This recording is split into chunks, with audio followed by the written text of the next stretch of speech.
Listo, Adriana. Hola, muy buenas tardes.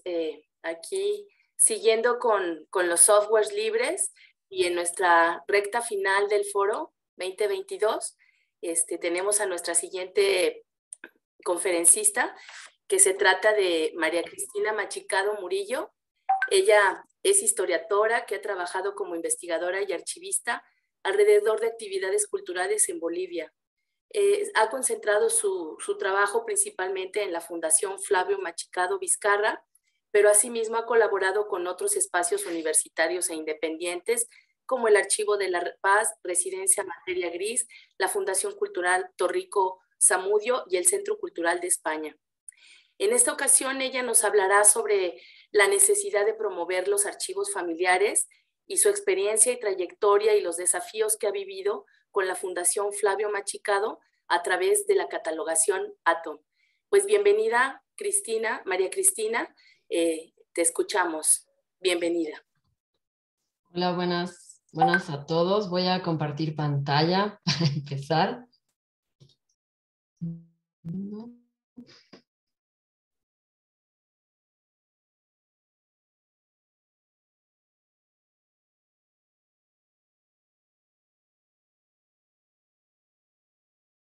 Creo que he tenido un pequeño problema con la conexión.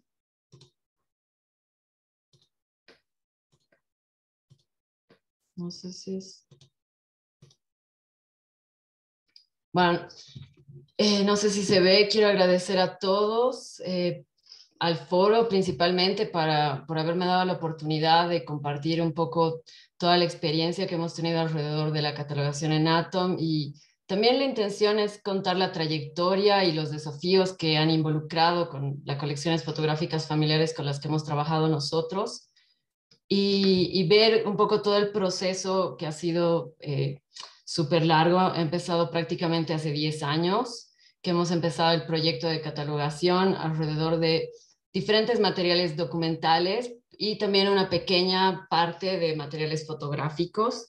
Y principalmente la idea es poder mostrar algunos puntos críticos. También parte del proyecto se ha enmarcado en esta idea de estabilizar la colección, generar cierto tipo de mecanismos de difusión para que sea más visible, y principalmente también todo este debate acerca del software y efectivamente trabajar con herramientas de software libre que permitan mejorar la difusión y el acceso a las colecciones fotográficas. Y creo que esas tres, de alguna manera, estas tres ideas siempre se han visibilizado en la idea de las buenas prácticas, y bueno, ha habido también desafíos y retos que todavía seguimos reflexionando alrededor del proyecto. Bueno, quiero empezar con ubicarlos geográficamente y ubicar también el acervo, porque es un acervo que es un poco complejo en ese sentido.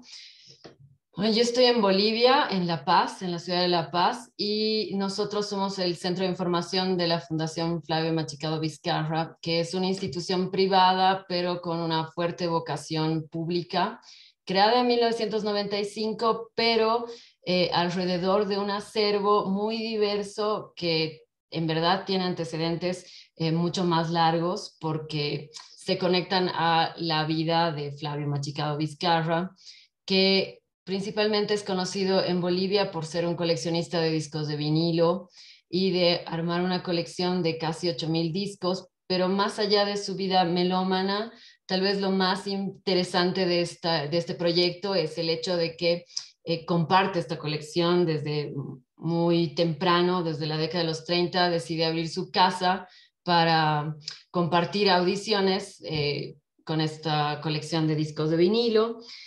Y detrás de esta tradición existe todo un acervo formado por discos, como los he comentado, libros, periódicos, más de 60,000 periódicos, más de 20,000 libros, y un archivo histórico que está formado por 12 metros lineales de documentación, casi 100 cajas de documentación, y además de 8,000 fotografías, principalmente en positivas, pero también hay un material en negativo, ¿no? Todo este acervo siempre detrás de esta tradición ha estado enmarcado y de alguna manera, al haber sido parte de la organización de alguna forma formal que tiene la colección, eh, yo he ido viendo cómo este espíritu de coleccionista y también de papel que llegaba a sus manos, no importaba el color, el tamaño, lo guardaba, no es solo una característica propia, sino también responde a una generación de latinoamericanos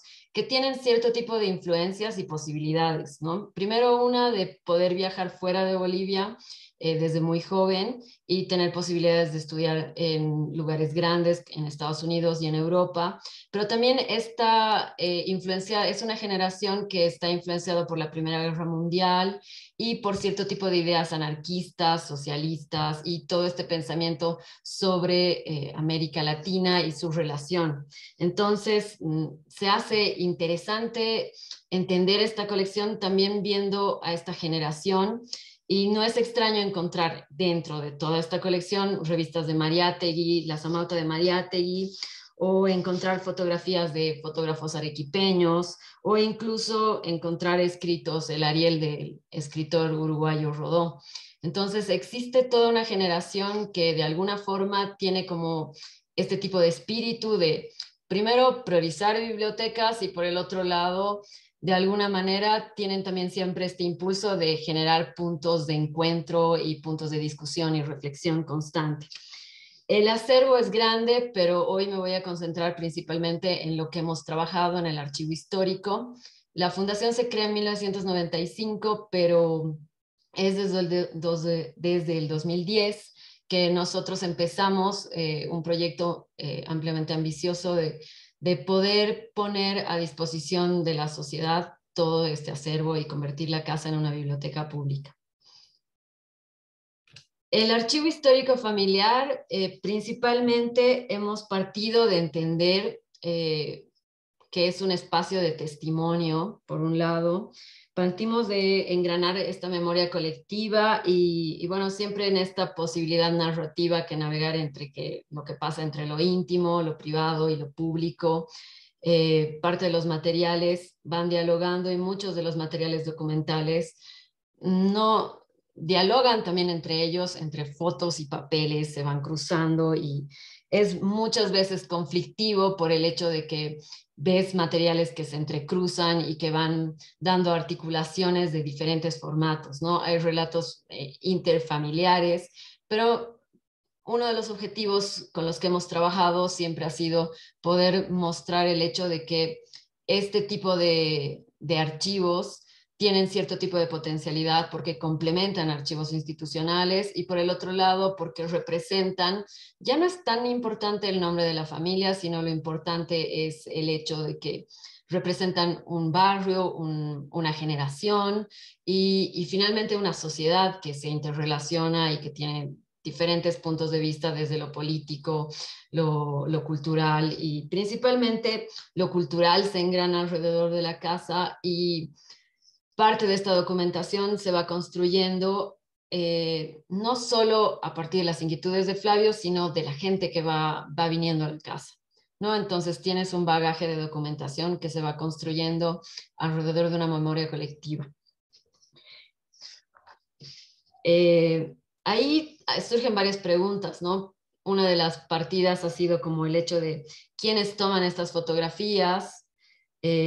Muchas veces son fotógrafos anónimos, son fotógrafos familiares, son tal vez miembros de la familia que tenían acceso a una cámara y que no se enmarcan dentro de los fotógrafos profesionales, pero sí están mostrando cierto tipo de facetas y momentos importantes. Y también el otro cuestionamiento, ¿quiénes lo guardan? ¿Por qué se guardan? Y ahí también surge algo que pasa, que durante las jornadas se ha hablado mucho esto de los álbumes, existe también una pequeña colección de álbumes y dentro de la familia existe como cierto tipo de interés por la construcción de álbumes familiares. Las mujeres van construyendo este tipo de álbumes. Entonces, existe una recuperación acerca de qué guardar y cómo guardar estos materiales que intentamos de alguna forma darle sentido y darle una organización que permita ser mucho más accesible. Y bueno, nuestra primera parada se remonta al 2012, que es cuando ganamos un primer fondo de financiamiento que es del programa de Latinoamérica, que lamentablemente ya no existe, que era de Harvard, que nos permite de alguna manera la implementación y organización del archivo. Habíamos pensado el archivo en 2 etapas, ¿no? Este proyecto estaba contemplado en un año, éramos 3 personas, el equipo que empezamos este proyecto, y el proyecto estaba contemplado en 2 etapas grandes. Por un lado, la primera etapa era una etapa de identificación de la documentación, generar un diagnóstico y hacer la elaboración de inventarios. En verdad, cruzar bien los inventarios que habíamos elaborado y poder consolidar efectivamente cómo íbamos a ejecutar el proyecto. Y una etapa segunda que estaba más enmarcada en la estabilidad y la conservación preventiva, además de una elección del software y la catalogación. Dentro de esto, y me parece súper interesante aprovechar este foro para también plantear una primera ruta crítica, un primer paso crítico que enfrentamos, ¿no? El hecho de que la elaboración de los inventarios que habíamos construido en una etapa previa para construir este proyecto no eran tan, no eran tan buenos ni estaban totalmente acabados, ¿no? Efectivamente, nosotros habíamos dimensionado una escala de cómo se podía trabajar, pero en el momento en el que recibimos la subvención nos toca hacer la elaboración de inventarios mucho más digamos, ordenada y sistematizada.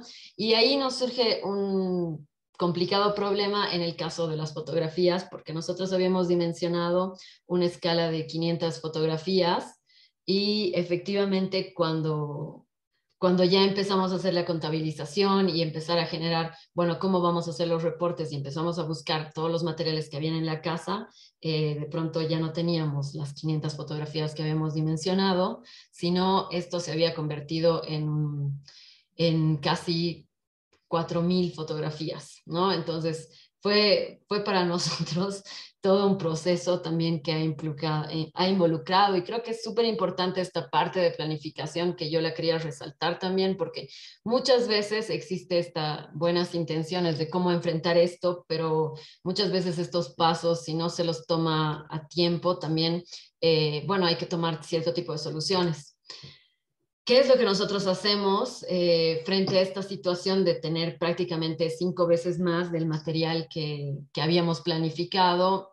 Priorizamos en la parte de material fotográfico, ver la manera de, por un lado, generarles un mejor espacio para que se mantengan, porque es como que aparecían cajas, yo he visto una caja de fotografías por aquí, entonces iban apareciendo más cajas y diferentes materiales.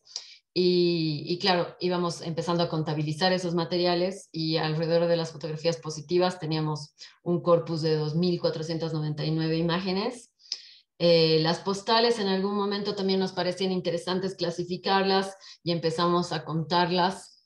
Y claro, teníamos este otro problema que es el otro paso crítico antes de enfrentar cualquier catalogación, creo que eso sí también es interesante y es importante hablarlo, es el hecho del espacio, ¿no? Y principalmente pensar en el contenedor, dónde van a estar estos materiales, que creo que igual también se ha hablado ayer, ¿no? El hecho de cómo movilizar estas colecciones, puede haber una buena intención de querer catalogarlas, pero finalmente es necesario pensar también en este punto, ¿no? Y nosotros, a partir de esa experiencia, desde que empezamos a investigar y generamos una solución que es, generamos un modelo de un mueble, que sería como nuestra pequeña fototeca, donde podemos instalar las 5.000 imágenes hecho a medida, a partir de ver y investigar qué había en el mercado en general y generar cierto tipo de planos para que alguien artesanalmente en Bolivia lo pueda elaborar, ¿no? En Bolivia tenemos un pequeño gran problema que es el hecho de que no existen tiendas de materiales de conservación y siempre estamos muy limitados para la compra y siempre los países vecinos son la clave de cómo podemos administrar y poder tener más materiales, ¿no? Una de nuestras apuestas también como equipo siempre ha estado vinculada a la idea de los estándares y antes, aunque el software nos interesaba de manera significativa, también nos interesaba mucho la cuestión del papel y el pH, todo el proceso de la acidez del material y cómo se iba y cómo se podía generar soluciones locales. Incluso no había la posibilidad de conseguir el lápiz de pH que luego un amigo nos los trajo, pero hicimos un pequeño experimento alrededor de la col y poder ver cómo funcionaba el papel, entender bien el fenómeno de la acidez y poder encontrar soluciones prácticas con el material que había accesible, ¿no? Dentro de este panorama es de que podemos generar dos condiciones importantes. Una, no solo generar los inventarios, sino poder generar una numeración, poner todo el material en sobres y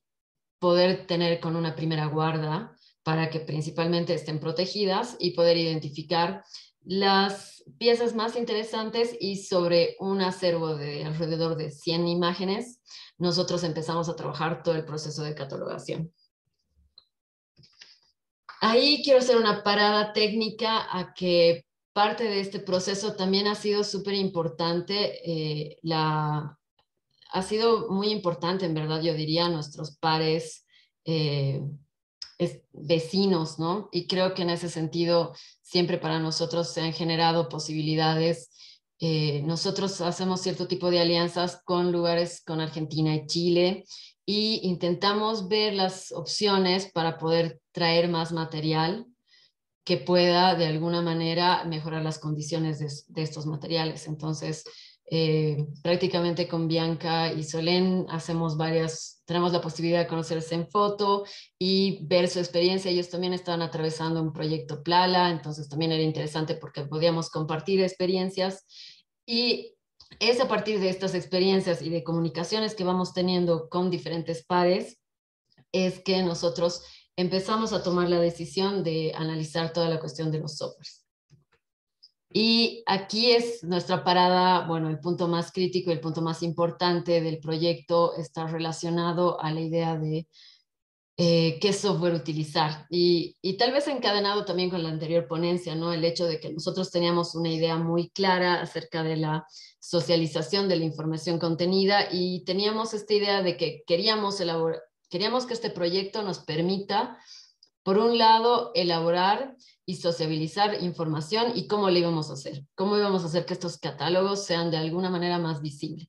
En este proceso, prácticamente nosotros hemos ido analizando, y obviamente más allá por las limitaciones económicas que teníamos, nosotros solo apuntamos a hacer una revisión acerca de softwares que podían tener cierto tipo de licencia libre y que no iban a tener un costo mayor, ¿no?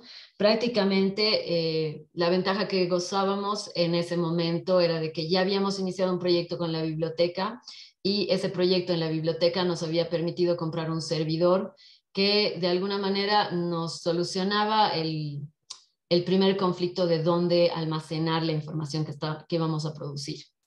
Y a partir de eso llegamos a primero esta primera reflexión alrededor de 3 softwares que estaban dentro del marco de las posibilidades que nosotros podíamos ubicar, ¿no? Esto ha sido muy empírico, sin embargo, creo que ha tenido soluciones importantes, porque nosotros empezamos con el ICA Atom, y efectivamente el Archon y el ICA Atom cumplían cierto tipo de condiciones que nos favorecían por el hecho de que tenían esta visibilización de plataforma web, que era algo que nosotros considerábamos importante, ¿no? Cómo hacer que esto sea más visible y que permita y tenga cierto tipo de estructura. Es principalmente una base de datos, el ICA Atom, que bueno, después se transformará y se llamará Atom. Y parte de la ponencia es mostrarles cómo hemos ido nosotros migrando y llegando hasta el Atom. Y bueno, es una base de datos que tiene cierto tipo, necesita un servidor y trabaja con una base de datos MySQL y un servidor Apache, que al mismo tiempo tienen un protocolo de internet y generan un browser o una plataforma para visibilización, ¿no? Nosotros tomamos la decisión del ICA Atom, y antes de pasar efectivamente a mostrarles un poco cómo hemos trabajado con el ICA Atom, creo que es importante hacer una parada y un paso crítico importante dentro de pensar la catalogación y enfrentar el software. También ha estado siempre muy vinculada a la idea del cuadro de clasificación y cómo entender todo este acervo familiar y cómo organizarlo. Aunque había esta intención de ver la manera de preservar el orden original y de alguna forma poder cumplir los principios de archivísticos, estaba claro que mucha de la documentación había pasado de muchas manos, entonces había cierto tipo de huellas que habían hecho que esta documentación haya perdido cierto tipo de rastros, aunque eran difíciles de encontrar, ¿no? Una cosa que teníamos muy clara era que no queríamos separar muchos de los documentos. Si encontramos digamos, los álbumes, no queríamos separarlos y tampoco no habían muchos materiales que estén unidos, digamos, fotografías con documentos. Sin embargo, a medida que íbamos catalogando, encontrábamos de que había más puentes de los que imaginábamos dentro de ellos, ¿no? Prácticamente el archivo, y no me voy a detener mucho a contarles todos los fondos y las colecciones, esto ha sido una reflexión constante y en verdad creo que hasta el día de hoy sigue siendo una reflexión constante e incluso ahora nos estamos cuestionando mucho sobre la decisión que hemos tomado sobre las fotografías, pero bueno, ha sido una decisión que bueno, la asumimos en lo que en las condiciones que teníamos, ¿no? Principalmente nosotros encontramos, había una importancia de visibilizar las fotografías porque pensábamos de que era una forma de acercar a la población y demostrar la importancia de este archivo. Hay que pensar que estamos hablando del año 2011, los archivos familiares no se hablaban tanto como se hablan ahora, y en ese momento, hace 10 años, había como esta intención de, bueno, tal vez mucha gente nos iba a cuestionar acerca de por qué estábamos haciendo esto del archivo familiar. Entonces, quisimos ver la manera de potenciar el archivo fotográfico y la decisión que tomamos alrededor de la organización y de poderle darle un sentido a este material fue principalmente tipológica, ¿no? Nosotros generamos unas series que estaban ordenadas ya sean en álbumes, tarjetas de visita que nos parecían interesantes porque podían ser atractivas para investigadores, las postales, la serie más polémica que yo diría está Generales, que prácticamente se volvió un cajón desastre donde empezábamos a meter todo lo que no entraba dentro de las otras, y los negativos, que a su vez tenían una clara diferenciación ya más por su formato, las de vidrio, las de celuloide y pues bueno, entonces vamos pensando un poco todo esto y claro, yo creo que es importante dentro de esta experiencia y de esta trayectoria mostrar este punto porque creo que es súper crucial repensar constantes. O sea, cuando vas a hablar de catalogación, hablar del cuadro de clasificación y de su relación con él es una cuestión vital y es una cuestión que necesariamente siempre va a involucrar una reflexión. Bueno, de ahí nosotros entramos a todo lo que es el ICA-Atom y como les había comentado, nosotros decidimos el ICA-Atom principalmente bajo esta posibilidad, porque era un multirepositorio que estaba pensado en ambiente web, era un software libre, tenía el respaldo del Consejo Internacional de Archivos y cumplía los estándares del ICA, ¿no? El proceso, obviamente, y aquí creo que es importante y bueno, creo que eso ya ha mejorado en los últimos años, es el hecho de una relación significativa con informáticos, nuestro trabajo en archivos y tiene que ser un trabajo de alguna manera no solo de especialistas en historia o en el mundo de los archivos, sino también poder hablar más enmarcados en relación a toda la cuestión informática y la importancia de tener también cierto tipo de apoyo en esa área creo que es clave para poder generar productos que puedan ser más interesantes. Dentro de la catalogación que nosotros hemos propuesto, y ahí les dejo el link de la página donde nosotros ahora que está en Atom, prácticamente la catalogación ha considerado estas 7 áreas que han sido la forma de cómo nosotros vamos a trabajar este material, cómo enfrentar este material. Hemos trabajado en estas 7 áreas y digamos que esta última, que sería principalmente los metadatos del objeto digital ya como tal, ¿no? Que se visibilizan y están disponibles. Uno de los retos más importantes, y bueno, ahora lo cuestionamos, ¿no? Cuando hemos tomado la decisión ahí, era el hecho de la famosa marca de agua que pueden ver aquí en la foto, que es algo que no me siento muy orgullosa ahora y que, bueno, tal vez era una época y un periodo donde todavía se estaba levantando esta idea de los archivos y las imágenes y bueno, ahora la veo y constantemente pienso que es extremadamente grande y grosera y que probablemente parte de esto de generar accesibilidad también es empezar a no tenerle miedo a poder poner estos materiales dentro de los catálogos y finalmente poder jugar un poco con las resoluciones para su uso y su difusión, ¿no? Creo que ha sido una de las experiencias para repensar constantemente. Otro de los puntos más importantes que dentro de la catalogación y dentro de la experiencia que nosotros hemos desarrollado ha estado muy enmarcada en esta presencia de Eduardo como hijo de Flavio y que él de alguna manera también pudo acercarnos a una catalogación mucho más cercana, ¿no? Y que creo que fue clave su presencia dentro de la catalogación y dentro de la preservación de todo el patrimonio, ¿no? Y claro, ha sido un diálogo constante porque muchas de las imágenes que nosotros veíamos no representaban nada para nosotros, pero este trabajo intergeneracional que hemos podido producir durante esta etapa ha sido como muy rico porque ha podido consolidar muchas situaciones y poder llenar vacíos que probablemente en muchos catálogos son difíciles de trabajar, ¿no? Y tal vez ahí creo que una reflexión importante es esto, ¿no?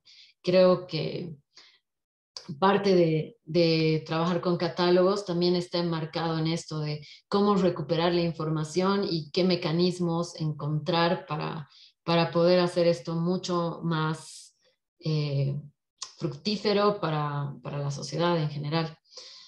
Prácticamente en esta área de notas, y bueno, el ICATOM que nosotros hemos podido ir desarrollando nos daba cierto tipo de beneficios. Por un lado, porque las materias se relacionaban, como pueden ver en la esquina, habían los descriptores y hemos intentado cada vez ser un poco más pulidos con eso. Obviamente el corpus con el que trabajábamos era pequeño y siempre podíamos tener cierto tipo de licencias y controles que nos permitían generar puntos más fáciles para poder entablar estos puentes. Dentro de la catalogación, nosotros tenemos hay la catalogación documental, pero también hay la catalogación fotográfica y al mismo tiempo esta catalogación fotográfica decidimos potenciar estas 100 fotografías, de alguna forma las amplificamos a un punto de poder generar proyectos, porque ya conocíamos el corpus grande del material, y generar proyectos de visibilización que sean menos especializados, pero que inviten a la gente a conocer este tipo de materiales. Y creo que esa ha sido una de las grandes apuestas del proyecto y creo que las más importantes porque eso nos ha dado visibilidad en Bolivia y no solo en Bolivia, sino afuera de Bolivia, poder entrar en cierto tipo de debates y poder mostrar colecciones y su importancia dentro del marco de, digamos, fenómenos de principios de siglo.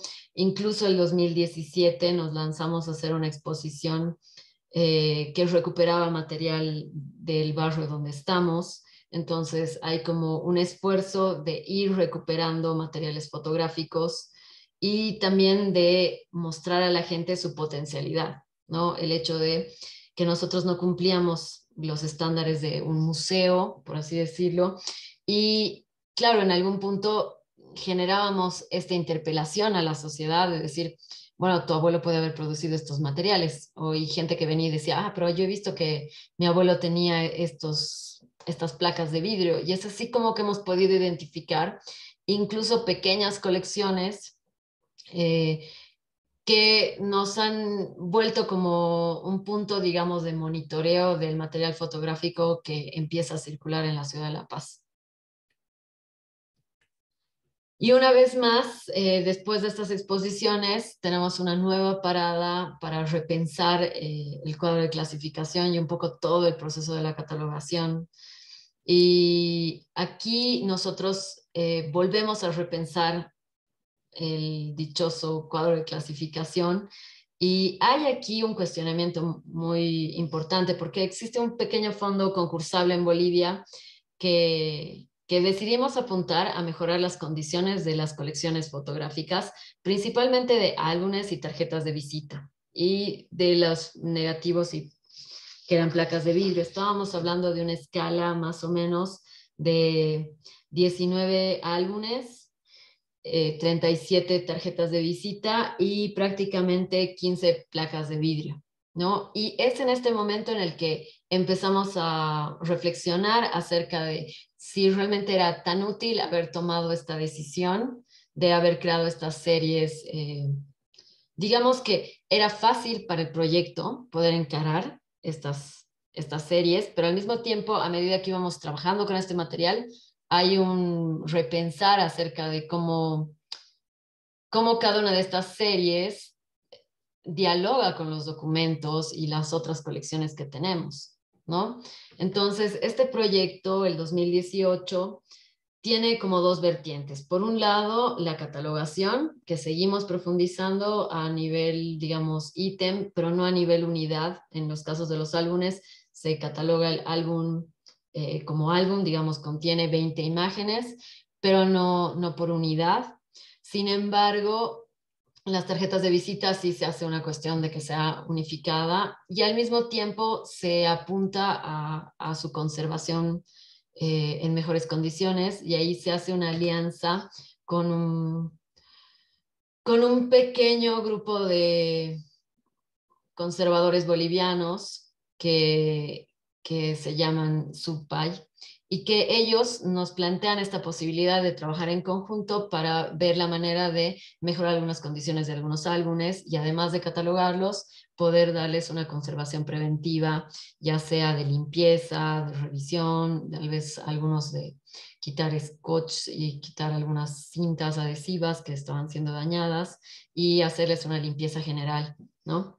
Y obviamente dentro de eso es la construcción de un sistema de mejoramiento y de mejores condiciones. Incluso compramos eh, estas placas de polipropileno para meter las tarjetas de visita y compramos una de estas cajas especiales.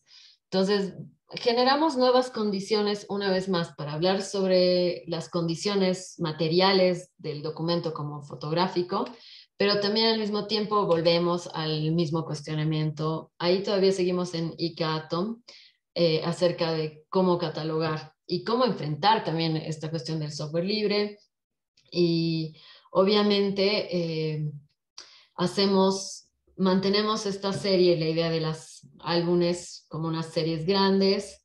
Dentro de ellas generamos subseries que permitan hablar sobre álbumes extranjeros, que es, por ejemplo, este ejemplo, que una vez más aquí les muestro de alguna manera la ficha a más detalle, cómo hemos ido catalogando y cómo se ha ido generando. Obviamente el sistema el ICATOM y el ATOM es muy amigable porque los campos están habilitados pensando en LISAT-G y existe como cierto tipo de facilidad para llenar los contenidos, pero sí hay la necesidad de regularizar un poco el lenguaje y el vocabulario y poder generar condiciones como más uniformes para que el catálogo se vea bien, ¿no?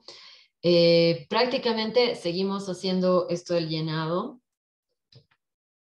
y dentro de eso generamos, obviamente, ya tomamos una nueva decisión de darle un sentido. Por un lado, el 2018 somos conscientes de que estamos quedando muy atrás porque seguimos utilizando la plataforma del ICATOM y mucha gente ya está migrando o sea, ya está en Atom y prácticamente el ICATOM ha desaparecido del espectro, muy a pesar de que a nosotros nos había funcionado bien.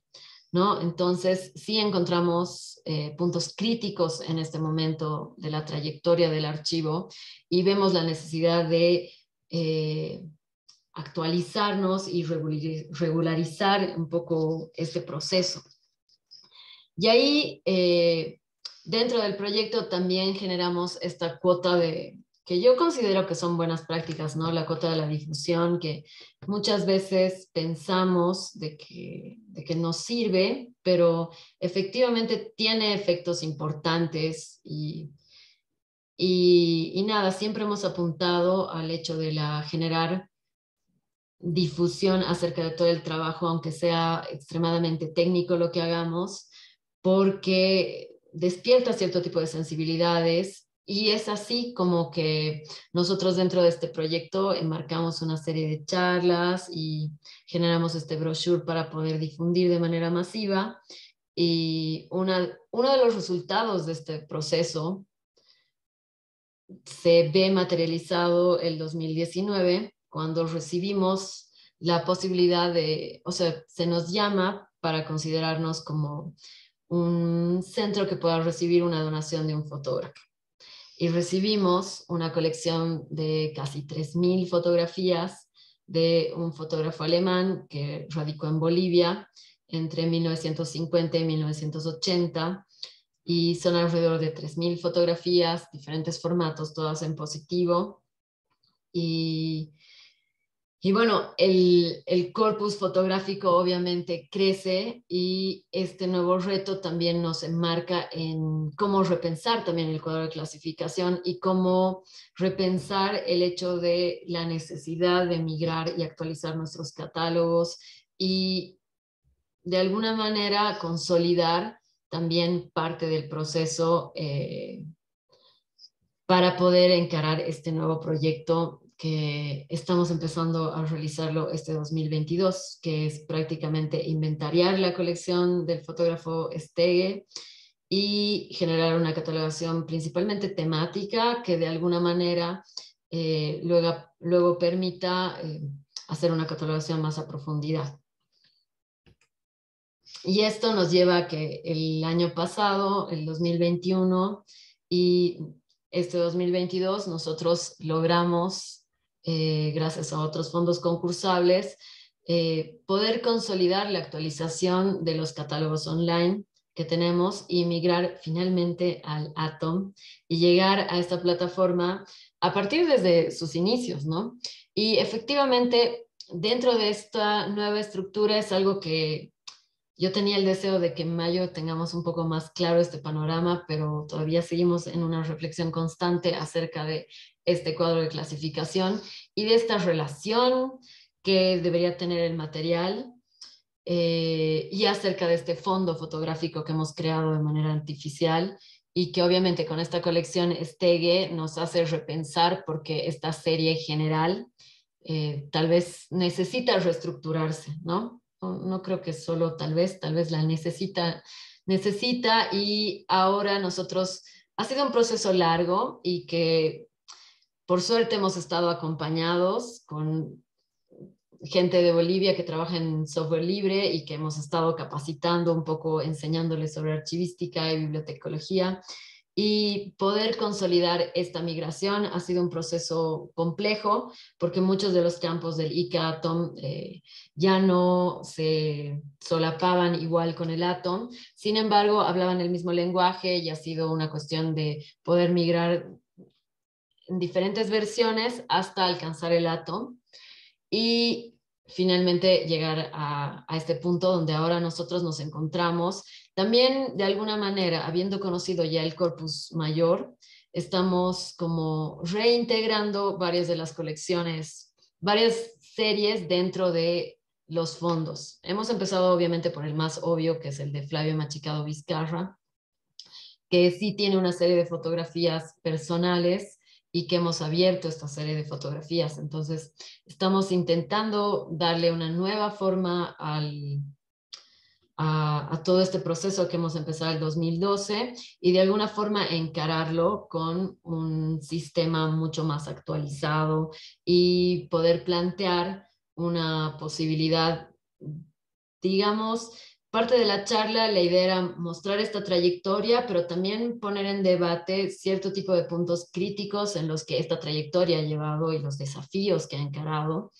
Y bueno, prácticamente ahora va a ser igual súper interesante poder tener este feedback de lo que genera y de las representaciones que esto puede mostrar y cómo nosotros vamos a encarar este nuevo proyecto de encarar una nueva colección que no necesariamente ya responde al archivo familiar, sino es una colección que ha llegado, pero que va a ser parte del acervo de la colección fotográfica.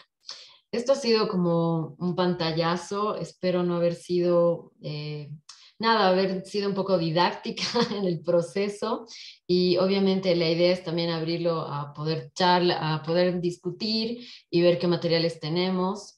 Yo les quiero dar muchas gracias y aquí parte de las redes con las que trabajamos para que conozcan y finalmente para dejarlo, para poder entablar más vínculos que puedan mostrar este proceso.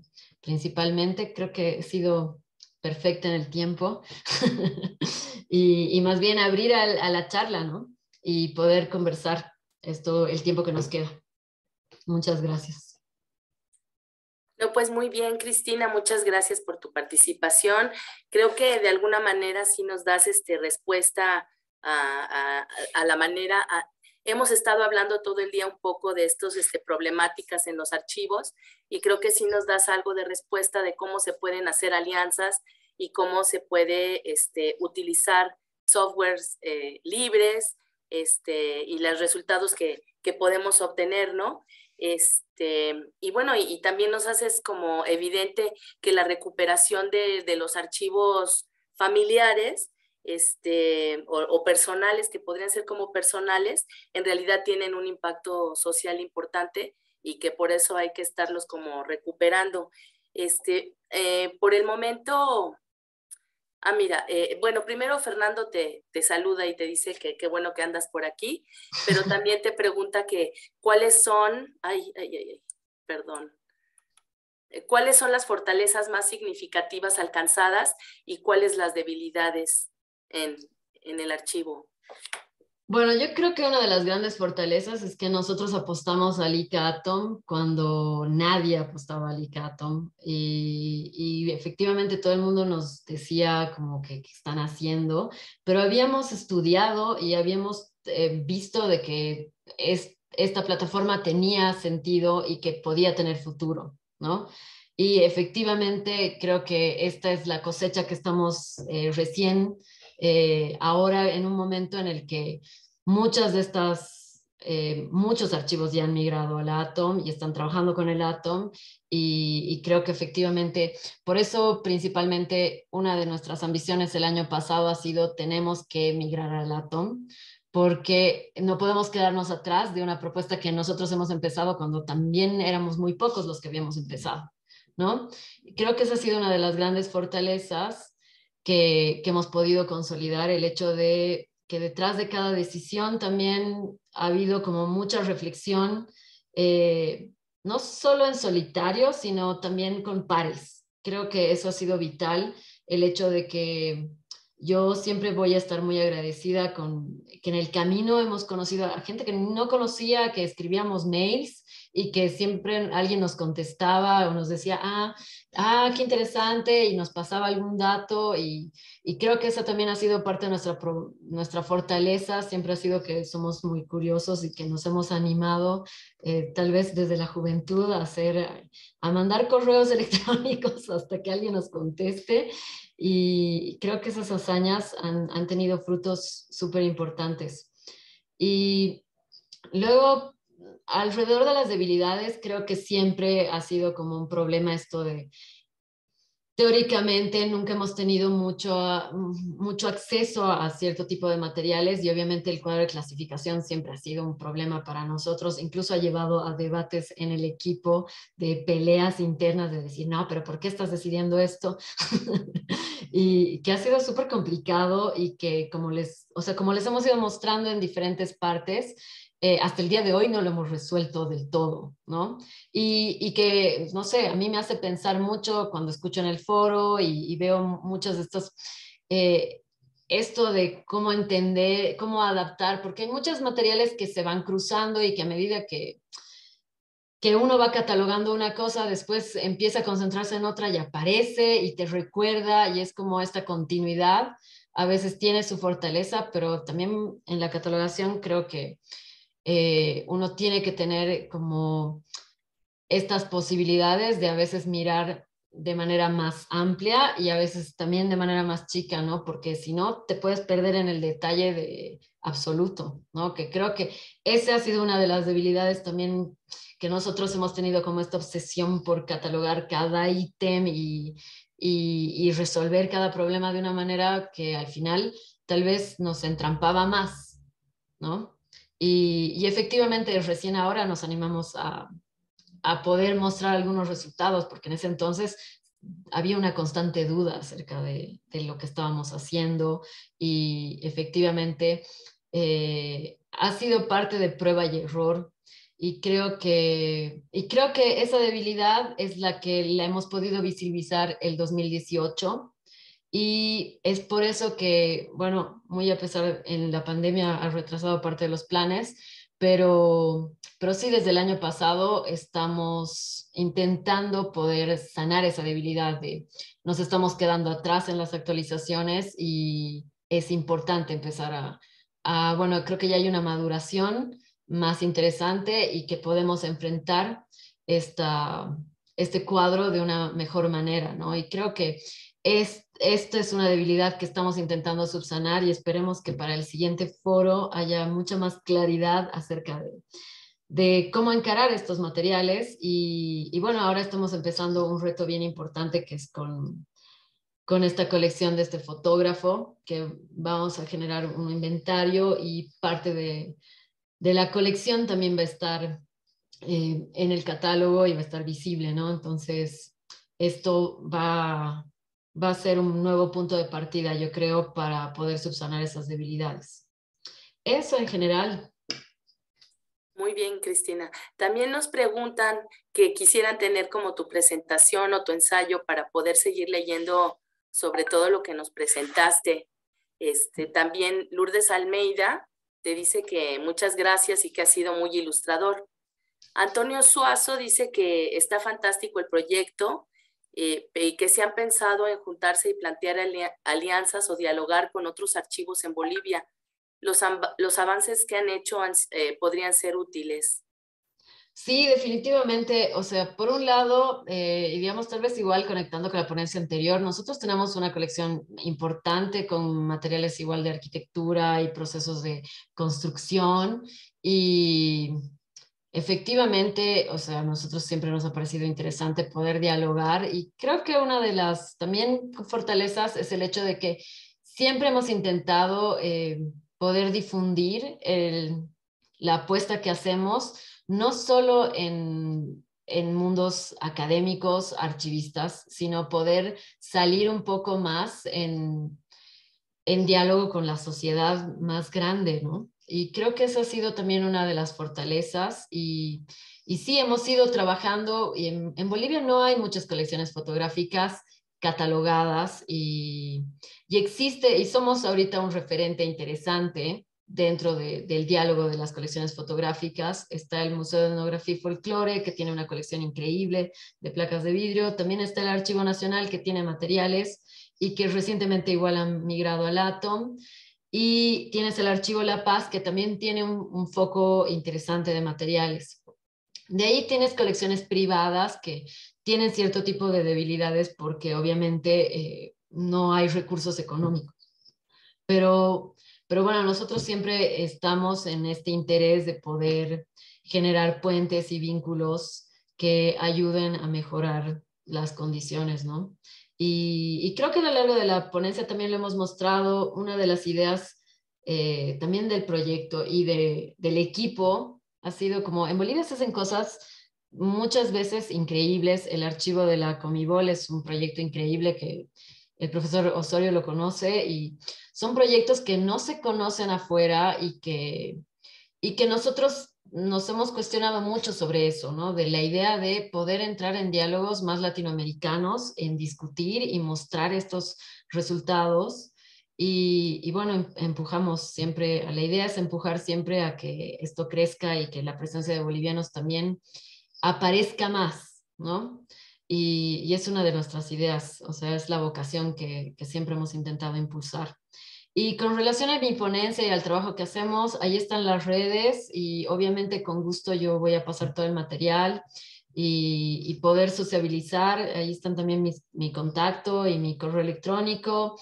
Y nada, yo siempre dispuesta a poder compartir y poder mostrar, tal vez con el mismo espíritu de la anterior ponencia, de esto, ¿no? Que creo que más allá de que nos apasiona y que nos gusta poder ver este material, la importancia de estos archivos familiares para llenar vacíos, para construir nuestra historia, para repensar constantemente acerca de dónde venimos, creo que es clave. Y pues bueno, nosotros también la vocación del espacio como se creó, desde el hecho de compartir la música hasta el hecho de compartir este tipo de materiales, ¿no? Compartir el conocimiento libre es una de nuestras banderas, y todo el trabajo que hacemos siempre está respaldado por apoyos que vamos buscando y un ejército de voluntarios que van apoyando y van sumando, ¿no?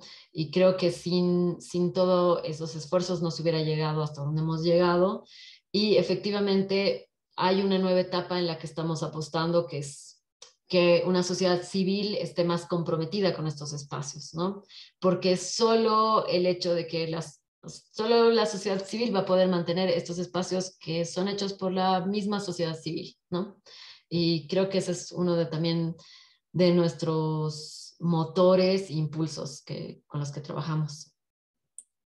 Sí, claro, muy bien, muy interesante. También dice Jesús Lara que si ya no tienes tanto problema por adquirir material de conservación en Bolivia. Seguimos en el... Sí, seguimos, necesitamos más. No, la verdad es que Bolivia es todavía complicado, no sé. ¿Será porque vivimos a 3.600 metros sobre el nivel del mar? No, no lo sé, pero sí es un problema muy complicado. Yo he estado recién en otro proyecto de materiales fotográficos y hemos hecho traer cajas desde Italia.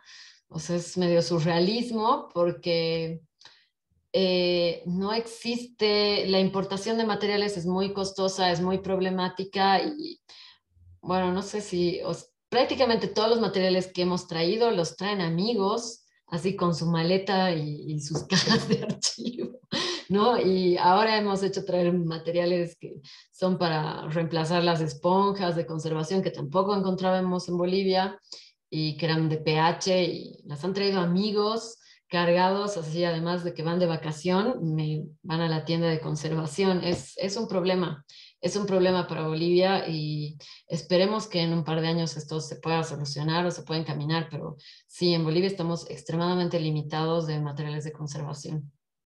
No, pues eso suena muy mal, pero lo que está interesante pues es el esfuerzo que con pocos recursos han logrado tanto, ¿no?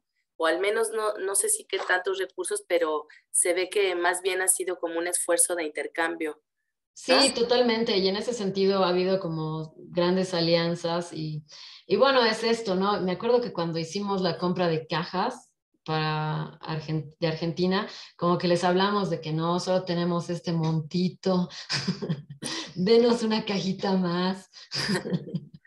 Muy bien. Y al final fue así, ¿no? Ha sido un montón de alianzas que se han ido construyendo, pero creo que también es parte de nuestra realidad y que muchas veces, o sea, yo no creo que haya archivista que no haya vuelto con materiales de conservación de otro lugar porque hay mejores en otro lugar o que ha vuelto, ¿no? O sea, siempre hay como esta circulación, Pues sí, pero bueno, creo que es, son gajes del oficio. es un poco lo que hemos venido escuchando casi todo el día de qué vamos a hacer con esto de los recursos. Pues Cristina, muchísimas gracias por estar aquí. Ya estamos en la recta final del foro. Eh, Gracias por compartir todo lo que has hecho. Eh, Así es que, pues no nos queda más que cerrar esta mesa Si gustan seguir dejando sus preguntas, yo se las paso a Cristina y podrán tener